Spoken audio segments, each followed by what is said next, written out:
La sceneggiatura è stata scritta durante le riprese, cioè noi siamo partiti da un canovaccio, da una scaletta, abbiamo iniziato a girare scene, abbiamo iniziato a inventarci nuove scene e niente, abbiamo girato tantissimo, cioè abbiamo registrato qualcosa come 80 ore di registrazione per fare questo film.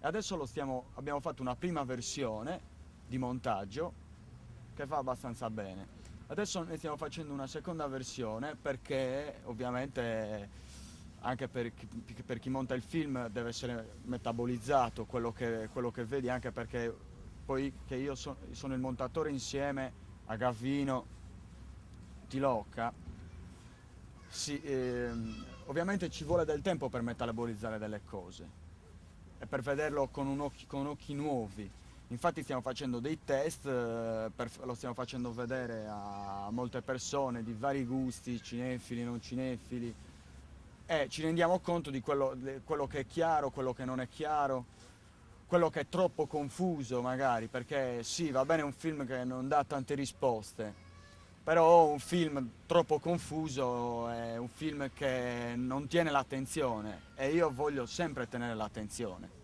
dello spettatore, anche se poi non do risposte o se do qualche risposta, però la cosa fondamentale per me è che in un certo senso il cinema ti deve anche intrattenere.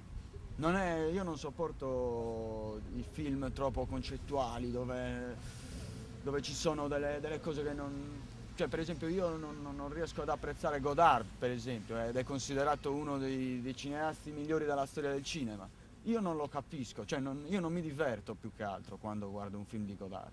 Quando vedo un film di Lynch io mi diverto, quando vedo un film di Fellini mi diverto, quando vedo un film di Chaplin mi diverto, quando non lo so, o anche che cosa ne so, ci sono tantissimi registi che poi in alcuni film, non mi piacciono tutti i film di tutti i registi ovviamente, cioè dei registi che mi piacciono alcuni film.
Chi sei?